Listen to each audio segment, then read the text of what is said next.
बिस्मिल्लाहिर्रहमानिर्रहीम अस्सलामु अलैकुम वरहमतुल्लाहि वबरकातुहू। क्लास 9th में इंशाल्लाह आज हम चैप्टर स्टार्ट कर रहे हैं। चैप्टर नंबर यूनिट नंबर 6 जो हमारे पास है एंजाइम्स। इस यूनिट में बेसिकली हम मैकेनिज़्म ऑफ एंजाइम्स, इसका नेचर क्या है, इसके इम्पोर्टेंस क्या है, मेटाबॉलिज्म के बारे में, इसके कैरेक्टरिस्टिक और इसके जो स्ट्रक्चरल 2 मॉडल्स हैं, इंशाल्लाह इसके बारे में डिटेल के साथ बात करेंगे। आते हैं सबसे पहले लिविंग ऑर्गेनिज्म में। बेटा जितने भी केमिकल्स रिएक्शन होते हैं या जितने भी प्रोसेस होते हैं, इनके कैरेक्टरिस्टिक हैं। जिस तरह वो ब्रीथिंग करते हैं, सांस लेने का अमल, वो ग्रोथ करते हैं, वो रिप्रोडक्शन करते हैं, वो स्टिमुलस को रिस्पॉन्सेस देते हैं। तो ये तमाम चीज़ें होती हैं these all of due to chemical reactions. ये केमिकल रिएक्शन का आउटकम है। बॉडी में इनसाइड केमिकल रिएक्शंस होते हैं और एज अ रिज़ल्ट ये प्रोसेस होता है। ठीक है। अब दो प्रोसेस हैं। सबसे पहले आप जहन में रखिए, the sum of all chemical reaction occurring inside the living organism is called metabolism। एक ऑर्गेनिज्म में जितने केमिकल रिएक्शंस होते हैं वो क्या कहलाता है? वो मेटाबॉलिज्म कहलाता है। मेटाबॉलिज्म में फिर 2 स्टेप हैं या 2 प्रोसेस हैं। एक होता है एनाबॉलिज्म और दूसरा होता है कैटाबॉलिज्म। एनाबॉलिज्म में बुनियादी तौर पर लार्जर मॉलिक्यूल्स बनते हैं, स्मॉल मॉलिक्यूल्स हैं।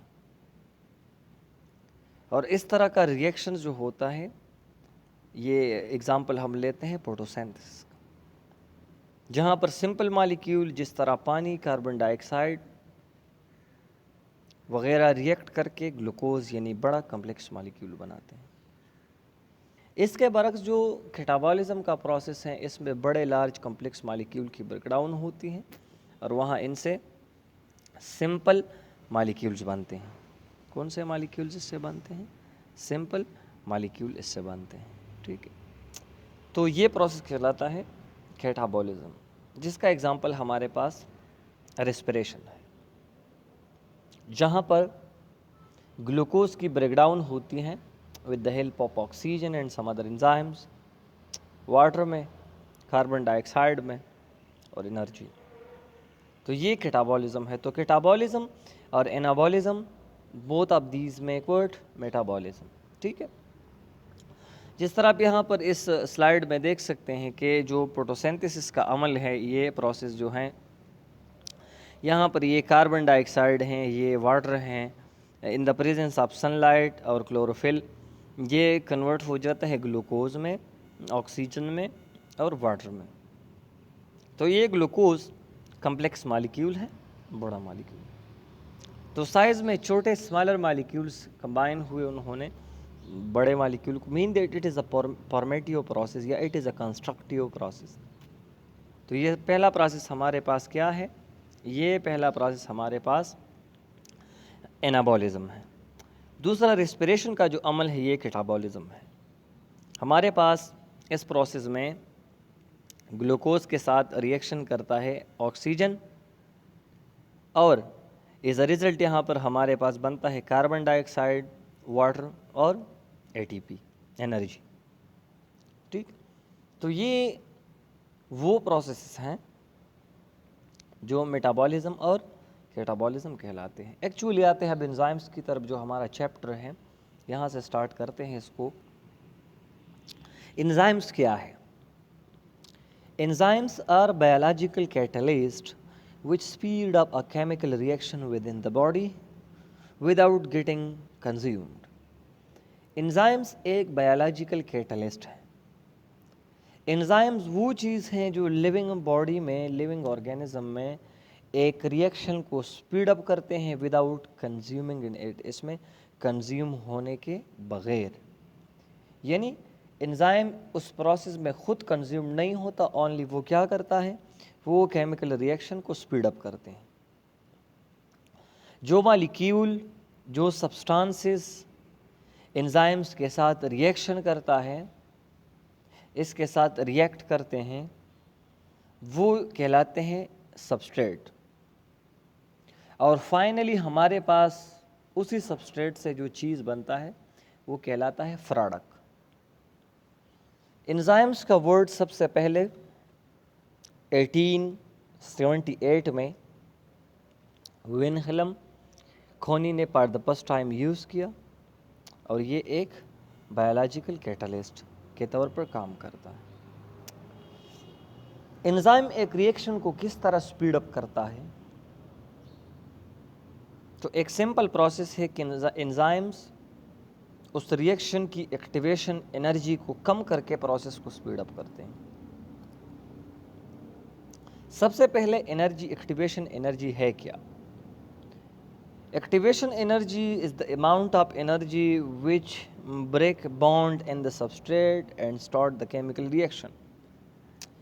वो एनर्जी जो सबस्ट्रेट में केमिकल बॉन्ड्स को तोड़ते हैं और रिएक्शन स्पीड अप या स्टार्ट हो जाता है। तो जितना एक रिएक्शन का एक्टिवेशन एनर्जी कम होगा, उतना वही रिएक्शन ज़्यादा रन कर सकता है, ज़्यादा स्पीड अप होगा वो। पर जितना एक रिएक्शन का एक्टिवेशन एनर्जी ज़्यादा होगा, फिर उतना ही एक रिएक्शन स्लो होगा। तो एंजाइम्स एक्टिवेशन एनर्जी को कम करके रिएक्शन को स्पीड अप करते हैं। यहाँ पर इस फिगर में फिर भी आप देख सकते हैं, जो ये इसका एक समराइज्ड फॉर्म है। आते हैं कैरेक्टरिस्टिक ऑफ एंजाइम्स की तरफ कि एंजाइम्स के क्या कैरेक्टरिस्टिक है। सबसे पहली बात आप याद रखिए कि एंजाइम्स प्रोटीन से बने हुए होते हैं। किस चीज़ से? Enzymes are made up of protein. ये प्रोटीन होते हैं नेचर में। ये कहाँ से आते हैं? एंजाइम्स प्रिपेयर्ड या एंजाइम्स तैयार होते हैं सेल में इनसाइड। तो सेल्स ख़ास किस्म के प्रोटीन्स को बनाते हैं जो केमिकल रिएक्शंस को वो स्पीड अप करते हैं, वो हम एंजाइम्स कहलाते हैं। तो enzymes are protein in nature and secreted by the cells. Cells से ये सिक्रेट होते हैं। दूसरा, enzymes function as a catalyst and increase the rate of chemical reaction they do slow by lowering the activation energy. Enzymes एक biological catalyst के तौर पर काम करता है, एक केमिकल रिएक्शन को स्पीड अप करते हैं। कैसे स्पीड अप करते हैं? उसकी एक्टिवेशन एनर्जी को कम करके।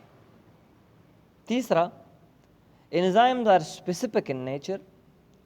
Specific type of enzymes can increase the rate of chemical reaction specifically, और enzymes, specific enzymes react with specific substrate. ख़ास किस्म का एंजाइम ख़ास किस्म के सबस्ट्रेट से रिएक्ट करेगा। एक एंजाइम एक पर्टिकुलर ख़ास किस्म के रिएक्शन को स्पीड अप करेगा। ऐसा नहीं है कि एक टाइप एंजाइम्स तमाम रिएक्शन को स्पीड अप करेगा। स्पेसिफिसिटी है इसमें। दूसरा, a small amount of enzymes is needed to catalyze relatively large quantity of substrate। बहुत कम मिकदार में एंजाइम्स बहुत लार्ज मिकदार में सबस्ट्रेट को उनको स्पीड अप करते हैं, इनकी प्रोसेस को, और प्रोडक्ट में कन्वर्ट करता है। एंजाइम्स जितने भी हैं तमाम सेल में इनसाइड बनते हैं, सेल्स के अंदर बनते हैं। कुछ एंजाइम्स सेल में अंदर ही स्टे करते हैं, वहाँ पर अपना काम करते हैं, जैसा कि माइटोकॉन्ड्रियल एंजाइम्स है या इसके अलावा जितने और भी हैं। तो इस तरह के एंजाइम कहलाते हैं इंट्रा सेलुलर एंजाइम। कुछ एंजाइम सेल्स में बनते हैं पर वो काम के लिए सेल से बाहर आते हैं, वो कहलाता है एक्स्ट्रा सेलुलर एंजाइम्स। जिस तरह पेप्सिन है जो स्टमक में काम करता है सेल के बाहर। कॉम्प्लेक्स मेटाबॉलिक रिएक्शन में बहुत से एंजाइम्स हार्मनी में काम करते हैं। मतलब एक एंजाइम्स सबस्ट्रेट के साथ रिएक्शन करता है तो प्रोडक्ट में कन्वर्ट करता है, फिर दूसरा एंजाइम्स वही प्रोडक्ट लेता है, वो उसके लिए एज अ सबस्ट्रेट है, फिर वो प्रोडक्ट में कन्वर्ट करता है। फिर तीसरा एंजाइम्स 2 नंबर वाले के प्रोडक्ट लेता है, उसके लिए वो एज अ सबस्ट्रेट है, और एक सीक्वेंस में ये तमाम काम करते हैं। The seventh one, some enzymes required non protein molecule cofactors. कुछ एंजाइम्स ऐसे हैं जिनको एक्टिवेट करने के लिए ख़ास किस्म के नॉन प्रोटीनिक मॉलिक्यूल ज़रूरी होते हैं, वो कहलाते हैं कोपैक्टर्स। 3 किस्म के कोपैक्टर्स हैं, प्रोस्थेटिक ग्रुप हैं, कोएंजाइम्स हैं और एक्टिवेटर हैं। ये जो प्रोस्थेटिक ग्रुप्स होते हैं ये परमानेंटली अटैच होते हैं एंजाइम्स के साथ। Coenzymes sometime form temporary attachment while sometime it is also permanent attached, कुछ टाइम के लिए। और जो एक्टिवेटर होते हैं ये टेम्पररी एंजाइम्स के साथ अटैच होते हैं, बाद में इसको लीव करते हैं। तो कहने का मतलब ये है कि एंजाइम्स तब एक्टिविटी स्टार्ट करेगा जब इसके साथ ये नॉन प्रोटीनिक मॉलिक्यूल जो है कोपैक्टर जो कहलाते हैं, जब तक ये अटैच ना हो जाए। तो ये कोपैक्टर एज अ एक्टिवेटर काम करते हैं। इंशाल्लाह आज के लिए ये काफ़ी है, फर्दर इस टॉपिक को कंटिन्यू रखेंगे नेक्स्ट क्लास में। आज के लिए home assignment, write and memorise characteristic of enzymes जो हमने रिसेंटली पढ़े, ये आपको राइट भी करना है और मेमोराइज भी करना है।